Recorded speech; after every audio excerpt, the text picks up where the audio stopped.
Intelligente n'est pas un mot dont on a l'habitude, je crois, de se servir pour faire un compliment, même maintenant à une femme. On tourne autour. Bonjour à tous, aujourd'hui on se retrouve pour le premier bilan culturel de l'année et premier bilan culturel de ma chaîne slash vie. C'est le genre de vidéo que je préfère regarder sur YouTube, j'y découvre toujours plein de choses intéressantes, des inspirations, des envies. Et si vous avez vu ma vidéo résolution 2021 de début janvier, vidéo très originale n'est-ce pas, vous savez que j'avais envie pour cette année de lire plus de journaux, presse, romans et au-delà de me cultiver un petit peu plus au quotidien plutôt que de subir le métro boulot dodo qui est un petit peu différent en ce moment parce que c'est pas toujours métro, pas toujours boulot ou en tout cas télé boulot. La routine confinement ou pas confinement est souvent très présente. Et voilà, plutôt que de scroller mon téléphone, de regarder Netflix en m'abrutissant, j'ai décidé de faire des choses qui m'élèveront spirituellement et culturellement, ou en tout cas qui me donneront cette sensation-là. Et pour l'instant, c'est plutôt réussi. Donc je suis très contente de ce premier bilan de janvier et je suis encore plus contente de le partager avec vous en espérant vous faire découvrir des choses qui vous donneront envie. Dans cette vidéo, on va parler romans, podcasts, documentaires, films et séries Netflix, car on ne se refait pas, les séries Netflix sont toujours présentes dans ma vie, mais les séries Netflix, c'est comme le chocolat, à consommer avec modération, ça ne nuit à personne.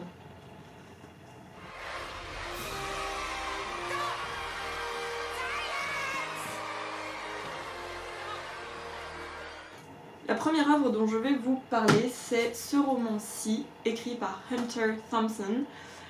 Roman qui a été écrit au début des années 60, mais qui n'a été publié qu'en 1998.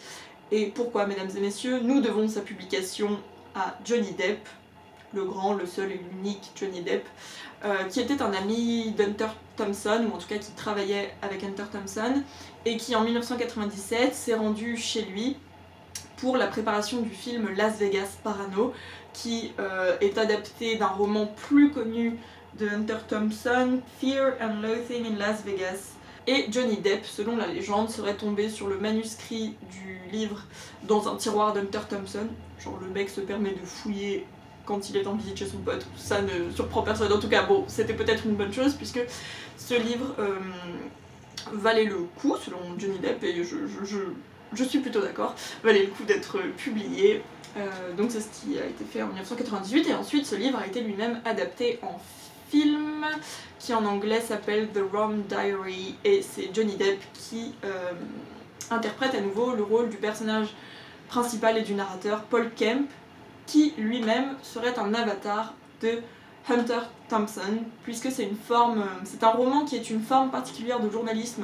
C'est une forme de journalisme narratif, et d'ailleurs, c'est le livre qui aurait donné naissance à l'expression journalisme gonzo, ou à ce concept-là. Journalisme gonzo, qui est une expression qui a été utilisée pour la première fois en 1970 par je ne sais quel journaliste ami de Thompson à propos d'un article que Thompson avait écrit sur le derby du Kentucky, enfin bon bref une course de chevaux qui était en train de devenir un lieu de débandade et de débauche visiblement, enfin bref, peu importe le propos de l'article. Donc Bill Cardoso, l'ami de Thompson, aurait déclaré I don't know what you're doing, but you've changed everything. It's totally gonzo. Et à partir de là, voilà, le journalisme gonzo est né. Et je me suis dit qu'entendre cette phrase devrait être un life goal pour nous tous. Je ne sais pas ce que tu fais, mais quoi que ce soit, tu as tout changé. Voilà, le jour où quelqu'un me dira ça, j'aurais accompli ma vie. Apparemment, c'est cet article-là qui aurait donné naissance à ce concept de journalisme gonzo, qui en fait voilà, consiste pour un journaliste à se positionner comme un protagoniste de l'intrigue. C'est un journalisme qui est donc totalement subjectif, qui ne cherche même pas à faire semblant d'être objectif, et qui est aussi caractérisé par voilà, une vie de débauche, une vie un petit peu parfois d'hors la loi des personnages. Ce livre, qu'est-ce qu'il raconte? C'est la chronique du Porto Rico des années 50 et d'une bande de journalistes qui sont venus s'installer sur l'île à la fois par opportunisme et par une sorte de fatalisme. C'est assez particulier parce qu'ils sont à la fois ambitieux et en même temps ils se considèrent comme des pauvres types, des ratés, qui sont déjà sur la pente déclinante, ils approchent de la trentaine. Et donc voilà, il y a toutes ces réflexions sur ce qu'est le succès comparé au quotidien, où en fait ils passent leur journée à boire du rhum, où ils font des reportages de temps en temps, mais pour gagner leur vie au jour le jour. L'histoire commence avec Paul Kemp, qui est donc le narrateur à la première personne, et s'ouvre sur la scène où il prend l'avion pour atterrir à Porto Rico. Donc vraiment le roman commence avec son arrivée sur l'île, son acclimatation, le premier jour où ils se rend au San Juan Daily News, le journal où il a été recruté, et voilà, ses rencontres avec ses collègues, et ensuite il va décrire ses rapports avec ses différents collègues qui sont tous des grands tarés. On suit un petit peu leurs aventures quotidiennes, parfois leurs bastons, leurs arrestations, et puis les missions journalistiques pour lesquelles ils sont envoyés. On se demande un petit peu le sens de tout ça, et puis en même temps il fait beau, et le narrateur se demande s'il va pas, après toutes ces années sur les routes, des années de journalisme nomade en fait, il se demande s'il va pas finalement s'installer là, il achète une voiture, il loue un appartement, et il se dit c'est déjà les signes, ça y est, que je vais m'encrouter dans un endroit. Je vous dis pas comment ça se finit évidemment, mais voilà, sachez qu'il y a une femme aussi dans ce livre, ce qui m'a un peu donné la sensation d'être au village des Schtroumpfs. Vous savez, dans le village il y a une Schtroumpfette, bah là c'est ça, il y a une femme, peut-être d'autres, mais en tout cas on ne parle jamais que d'une seule, donc c'est assez étonnant. Puis bon, bien sûr il y a des histoires avec cette femme, et Hunter Thompson a lui-même travaillé pour un journal sportif de Porto Rico dans les années 50, et il s'est inspiré de sa propre expérience, de ses propres collègues, de leur personnalité, du mode de vie des expatriés à Porto Rico pour tisser l'intrigue et les personnages de son roman. Et d'ailleurs le El Sportivo, je crois, s'appelait le journal pour lequel travaillait Thompson, a vite fait faillite, comme c'est le cas de quelques journaux de ce roman. Ce livre m'a plu parce qu'il était facile à lire, j'aurais bien aimé le lire en anglais, mais d'ailleurs je lui ai mis un petit pansement parce que j'ai arraché la couverture en voulant enlever l'étiquette, donc il s'est blessé, et je l'ai soigné avec un pansement. Je disais que c'est un livre qui m'a plu, voilà, pour l'atmosphère, en fait on arrive plutôt bien à s'y projeter. La plage il fait chaud, la mer, les langoustes, le rhum, les costards cravates, les taxis, la poussière, la chaleur. Voilà, il y a des images très parlantes. Bon, peut-être quand on est déjà allé dans une île ou un climat un petit peu tropical, on se représente mieux, même en ayant vu des films. Je me dis que si ce livre avait été publié dans les années 60 comme il l'aurait dû, l'exotisme aurait été encore plus fort qu'il ne l'est aujourd'hui. Donc voilà, ça plonge dans un univers complètement différent, et c'est une bonne petite lecture, en tout cas pour janvier, si on veut suivre des mecs qui boivent beaucoup de rhum sous une chaleur torride et qui se posent des questions sur le sens de la vie, mais de manière quand même assez légère. Voilà comment je résumerais ce roman. À vous de voir si ça vous fait envie. Ensuite, je vais vous parler du film que j'ai vu. Au départ, je voulais voir... Voilà, alors il faut savoir que je suis très peu film, ça me saoule de rester 1h30, 2 heures devant un film à me dire non mais je perds mon temps là. Et pourtant je sais que c'est faux parce qu'il y a des films qui sont des œuvres d'art à part entière. Mais bon, c'est pas mon truc quoi, ça m'ennuie un peu, et je me suis dit bon allez, en 2021 je vais essayer de regarder au moins un film par mois, franchement c'est pas grand chose. Au départ je voulais voir le film 1917, dont j'avais entendu parler sur France Inter, ça m'a donné envie, et puis je ne l'ai pas trouvé sur les plateformes numériques que j'utilise. Les plateformes numériques, hashtag j'ai 80 ans. Donc je suis allée sur Netflix, God Netflix, et j'ai tapé 1917, et vous savez, ils proposent des films qui n'ont rien à voir avec le titre, mais dont le thème est proche. Donc il m'a proposé plusieurs films, dont Dunkerque. Et Dunkerque, c'est un film dont je me souviens avoir vu la bande-annonce au cinéma il y a 3 ans, quand il est sorti, 4 ans même, c'était en 2017. Et j'avais trop eu envie de le voir, et puis voilà, en 4 ans je n'étais jamais allée le voir, finalement au moment de la sortie j'étais passée à autre chose. Et quand j'ai vu ce film, voilà, je me suis rappelée de ce moment où j'ai vu cette bande-annonce, et flashback, je me suis dit vas-y c'est le moment, c'est le destin, faut que je regarde ce film. Et c'était absolument génial. Je pense que vous êtes nombreux à le connaître, Dunkerque, c'est quand même un grand film de Christopher Nolan qui raconte...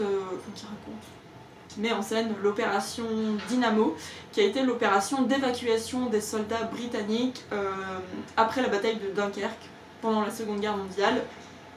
C'est une étape de la Seconde Guerre mondiale. J'ai appris beaucoup de choses en fait justement sur cette opération grâce à ce film et en me renseignant après, en regardant des interviews. C'est un moment de la Seconde Guerre mondiale où en fait les Allemands avaient repoussé les Alliés au bord de la mer, et en fait ils étaient arrivés à la plage, et les Français, les Anglais, les Belges aussi je crois, essayaient de tenir le front, et en fait au fur et à mesure ils se faisaient repousser de plus en plus proche de la mer, et c'était une embuscade en fait, puisque ensuite les Allemands envoyaient de l'aviation pour bombarder les soldats qui étaient à leur merci sur la plage, à découvert. Et d'ailleurs dans le film il y a beaucoup l'expression sitting ducks qui revient. Je sais pas comment on traduit sitting ducks, mais c'est très parlant comme expression quoi. On est là, on est assis et on attend de se faire tirer dessus. Et en fait il y a toute cette atmosphère voilà, de panique, de terreur, mais viscérale, qui ressort beaucoup dans le film.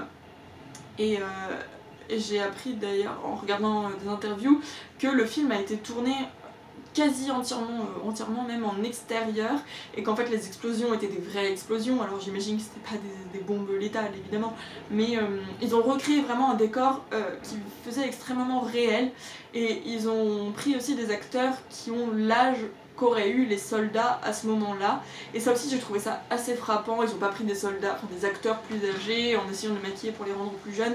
Là on se rend vraiment compte de la jeunesse de ces soldats, et c'est d'autant plus tragique et frappant. Je me dis mais en fait ça aurait pu être mes potes quoi. On se rend compte que ces gens qui ont vécu la Seconde Guerre mondiale et qui sont allés se battre sont comme vous et moi, et c'est pour ça que je trouve que ce genre de film est intéressant. Il y a vraiment ce côté humain et individuel d'une opération qui dans les récits historiques est raconté voilà, sur le plan de la stratégie, le discours de Churchill, comment est-ce qu'on a envisagé cette retraite, est-ce que c'était une victoire, est-ce que c'était une défaite.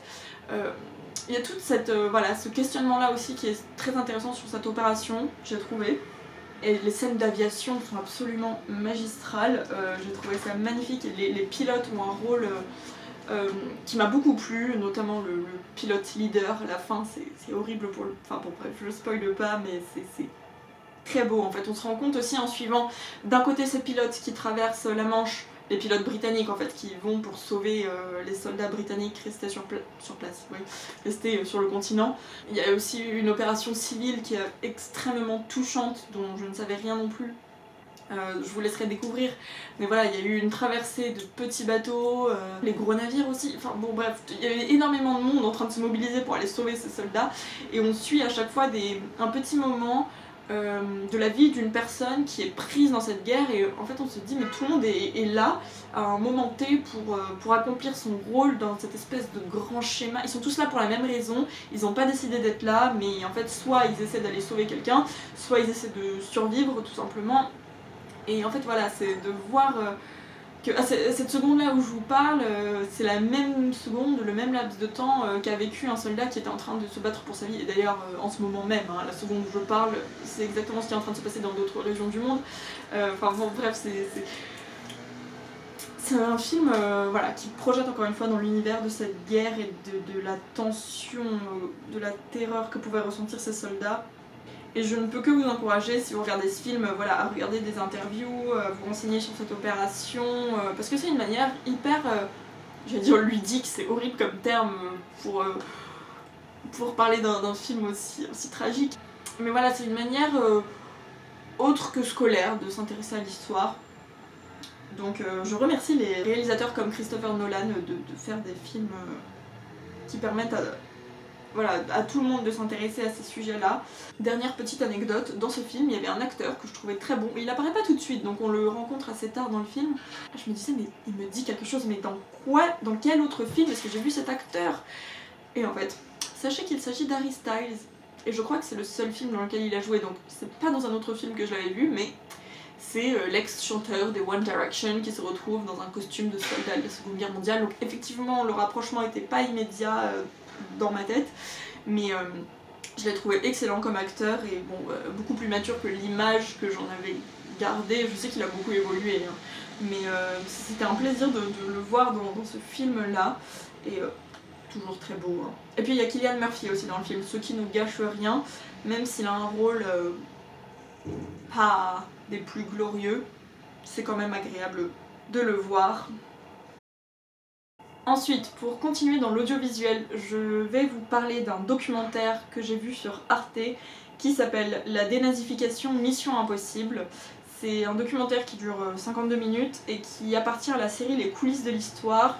Et c'est une série qui a pour volonté de relire les grands événements du XXe siècle sous un nouvel angle, avec de nouveaux axes de recherche et d'apporter une lecture plus nuancée des événements. En tout cas, voilà, c'est ce que dit le petit descriptif de la série. Donc on reprend les mêmes archives, les archives qui ont été vues et revues, des images qu'on connaît plutôt bien quand on s'intéresse à l'histoire, parce que bon, il y en a beaucoup, mais je veux dire, les archives, ça appartient au passé, on peut pas les multiplier non plus. Et on en a déjà trouvé beaucoup, ce qui est vraiment très précieux. Donc on relit ces archives, voilà, avec une nouvelle lecture, et en général, c'est des épisodes intéressants. Et celui-ci sur la dénazification m'a encore appris des choses, alors même qu'on pourrait se dire, bon, le nazisme, j'ai été à l'école, je sais ce que c'est, je sais qui est Hitler. C'est des événements historiques qu'on apprend à l'école, et heureusement qu'on les apprend à l'école maintenant. Mais on ne se rendra jamais assez compte, je pense, de l'horreur qui a été perpétrée. Et puis il y a des gens pour qui c'est plus personnel que d'autres, ayant eu des familles. On a beau, en fait, avancer et sortir du passé, il est toujours tellement présent. Et c'est un sujet qui est encore tellement présent, enfin, pour avoir eu des amis, soit allemands, soit qui ont eu des familles touchées, je sais en fait que ça peut être encore hyper compliqué d'en parler. Donc c'est à la fois très bien d'en parler de manière objective dans des documentaires, et à la fois ça reste encore tellement émotionnel, donc on apprend toujours en fait des choses. Cette époque-là a été un puits sans fond, comme toutes les époques historiques en fait, mais on a beau faire de la recherche qui est ô combien importante, on a beau avoir des témoignages, en fait on ne saura jamais tout ce qui s'est passé.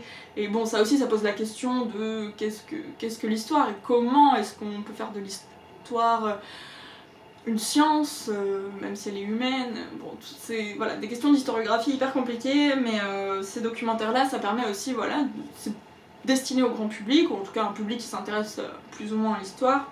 Et peu importe si c'est pas fait de manière parfaite, je trouve que l'important c'est au moins d'en parler. Et ce documentaire-là met l'accent sur les limites en fait de la dénazification, dénazification qui a été inachevée et inachevable, comme l'indique le titre, Mission Impossible. Il y a une phrase qui est assez frappante dans le documentaire que vous avez peut-être déjà entendue. Un des juges qui a été impliqué dans un procès médiatisé dit que si on avait dénazifié toute l'Allemagne, il n'y aurait plus eu d'Allemagne. Et il faut se rappeler que c'était dans un contexte de reconstruction après la guerre. Donc tout ça c'est un contexte assez particulier qui fait que beaucoup de criminels sont restés impunis. Et c'est intéressant de voir dans ce documentaire la surmédiatisation en fait des procès qui ont fait du bruit, procès qui ont condamné un nombre infinitésimal, un échantillon des criminels pour leurs actes, et d'ailleurs sanctions qui souvent ne sont pas allées jusqu'au bout, parce que dans cette Allemagne qui se reconstruisait, et d'autant plus au moment où on est rentré dans la période des 30 glorieuses, de l'industrialisation, on avait besoin en fait de têtes pensantes, et parmi les acteurs du régime hitlérien, il y avait des esprits brillants, et c'est horrible, mais l'intelligence comme quoi est mise au service de ce qu'on décide. Et en fait ces gens-là étaient très utiles voilà, dans l'industrie automobile qui a fait, et encore aujourd'hui, une des grandes forces de l'Allemagne, dans l'industrie de l'armement au moment de réarmer le Rhin, dans l'aérospatiale. C'est des gens qui, au-delà de vivre en toute impunité, ont été à nouveau, ont connu le succès, la richesse, enfin bon. Et ce qui est intéressant aussi dans le documentaire, c'est qu'on explique que dans cette Allemagne en train de se reconstruire, il fallait, et c'est arrivé aussi en France finalement, il fallait assez vite oublier le passé, et le nazisme, comme ennemi numéro 1, a été remplacé par le communisme en Allemagne de l'Ouest et par le capitalisme en Allemagne de l'Est. On était dans la période des grandes idéologies, et on y est peut-être encore, mais c'est plus difficile de le dire sans le recul.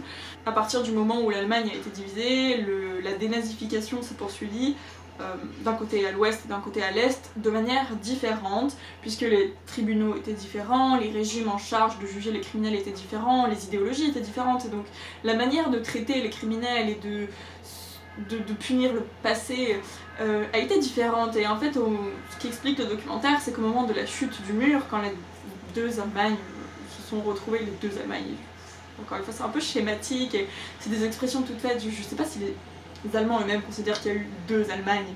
Si vous êtes allemand ou que vous avez une famille, vous pouvez me dire, ça m'intéresse toujours de voir les différences entre ce qu'on projette quand on n'appartient pas à un pays et ce que les habitants d'un pays vivent réellement. En tout cas, voilà, ils se sont découverts, ils ont découvert à quel point en fait il y avait eu des inégalités de traitement dans la manière dont ont été punis les criminels et le degré auquel a été poussée cette dénazification. Et donc à ce moment-là, ça remue encore plus le passé. Et je crois que le documentaire s'arrête à peu près à cette période-là. Il parle aussi de personnages politiques qui ont été très importants en Allemagne et qu'on a soupçonné d'avoir des liens avec le nazisme. Donc un documentaire parmi tant d'autres sur le nazisme et la dénazification, mais qui traite le sujet sous un angle intéressant, celui de l'inachèvement de cette dénazification et qui essaye de comprendre et d'expliquer les raisons derrière ce sacrifice qui a été fait et ce choix moral. Donc voilà, c'est 52 minutes qui sont bien construites. On a beaucoup d'informations voilà, qui vont dans le sens de la thèse et on s'y perd pas parce que c'est un sujet tellement vaste en fait que c'est compliqué de faire un documentaire sur le nazisme. Il faut toujours choisir des angles, enfin rien qu'à voir les livres. Vous allez à la FNAC au rayon histoire de l'Allemagne ou de l'Europe entre 39 et 45. C'est subdivisé en tellement de catégories, je me dis waouh, on peut vraiment être l'expert d'un truc, d'un jour qui s'est passé à tel endroit, à tel moment. Donc voilà, il y a beaucoup de travail à faire en histoire, mais ce genre de documentaire rend les informations assez accessibles. Arte, du côté de l'histoire, ils sont bien. Bravo les gars, donc continuez comme ça, je vous soutiens, je regarderai vos documentaires. Ensuite, toujours dans l'audiovisuel, j'ai vu une série de Netflix qui s'appelle Criminal. Je préparais déjà l'accent anglais qui arrivait, qui s'appelle Criminal. Et il y a 4 saisons en fait, une par pays. Il y a une saison au Royaume-Uni, une saison en Allemagne, une saison en France et une saison en Espagne. J'ai commencé par la saison au Royaume-Uni sans savoir qu'il y avait d'autres saisons qui se déroulent dans d'autres pays. Et quand j'ai découvert ça, j'étais comme une folle, genre what, trop bien, encore 3 nouvelles saisons avec des gens qui vont parler d'autres langues, c'est super. Et j'aimerais trop qu'il y ait des saisons en Inde ou au Nigeria, enfin dans des pays qui nous sont un peu moins familiers, en Argentine. J'adore les langues étrangères et en plus voilà, ça plonge dans un système qui est un peu culturel quand même. C'est une série qui se déroule à huis clos, c'est-à-dire qu'on a la salle d'interrogatoire dans lequel se déroule la majorité de l'épisode. On a le suspect qui est face à un ou deux interrogateurs qui ont récolté des preuves, qui le mettent face aux faits, qui le questionnent. On a la partie derrière la vitre aussi, le reste de l'équipe, je pense que c'est des policiers qui sont peut-être spécialisés dans les enquêtes criminelles, je connais pas trop le système, en plus ça doit dépendre des pays, mais voilà, il y a les personnes derrière la vitre qui prennent des notes, qui réagissent, qui ont les informations de l'extérieur pour faire évoluer l'enquête. Et parfois on a des petites scènes aussi dans le couloir, voilà, c'est intéressant ces petites scènes là, même si elles sont assez rares, parce qu'on peut avoir des échanges entre les personnes de l'équipe. On se rend compte en fait que les enquêtes policières se déroulent aussi dans un contexte comme dans n'importe quelle autre entreprise où il peut y avoir des tensions, des rapports de force entre telle et telle personne de l'équipe et que ça peut parfois empiéter sur la manière dont est menée l'enquête, sur la qualité du travail qui est fait. Donc c'est intéressant aussi de voir que voilà, on n'est pas toujours impartial, que les gens qui mènent l'enquête sont aussi humains, donc il y a ce côté là qui est intéressant dans la série. Parfois ça permet aussi, ces scènes-là, de montrer un des policiers qui interroge le suspect mais totalement hors procédure, sans l'enregistrement audio, sans rien. Et donc c'est plus des confidences d'homme à homme et parfois on découvre des trucs genre mind-blowing, on se dit ah là là là, ça aurait tellement... ça aurait mené l'enquête à un point tellement différent, mais voilà, c'est hors procédure et c'est comme ça, et le policier le sait très bien quand il lui pose la question, mais parfois c'est juste pour savoir, vous voyez.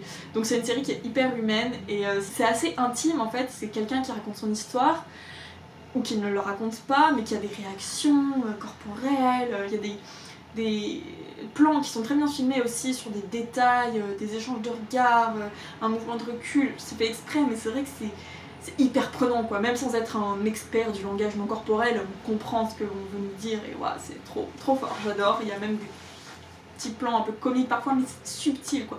Surtout dans la saison Royaume-Uni, je trouve que c'est la plus réussie. C'est des épisodes qui s'inscrivent pas dans un contexte complètement déconnecté, c'est ça aussi qui fait un lien avec l'extérieur, même si la série se déroule beaucoup dans une seule pièce. Par exemple, dans la série française, il y a un épisode qui est lié aux attentats du Bataclan. Dans la série allemande, il y a un épisode qui fait référence justement à la chute du mur. Et en Angleterre, il y a un épisode autour des migrations qui se font par camion sous la Manche de manière illégale. Est-ce que les camionneurs sont au courant ou pas? Enfin bon voilà, il y a des références politiques, sociales, au contexte des années dans lesquelles ont été tournées ces séries. Et c'est ce qui le rend voilà, d'autant plus proche de nous. Et c'est vraiment une bonne série, donc je vous la conseille. En plus, voilà, si vous voulez travailler votre espagnol, votre allemand ou votre anglais, vous pouvez commencer par là. J'en ai terminé avec mon roman, film, série, et il me reste encore les podcasts dont j'ai envie de vous parler, mais je me dis que cette vidéo va être si longue que je ferai peut-être ce bilan culturel en 2 parties, donc je m'arrête là pour la première partie et vous retrouverez pour la deuxième consacrée au podcast dans une prochaine vidéo. A très bientôt. Dans mes bilans culturels, j'aimerais instaurer la petite tradition de terminer par une citation que j'ai croisée dans le mois, soit d'un auteur ou artiste dont j'ai parlé dans le bilan culturel ou pas. Aujourd'hui, ce sera le cas avec Hunter Thompson et une citation que je vous lis en anglais dans le texte parce que c'est plus stylé et que j'ai pas trouvé la traduction en français. Life should not be a journey to the grave with the intention of arriving safely in a pretty and well-preserved body, but rather to skid in broadside in a cloud of smoke, thoroughly used up, totally worn out, and loudly proclaiming, "Wow, what a ride!"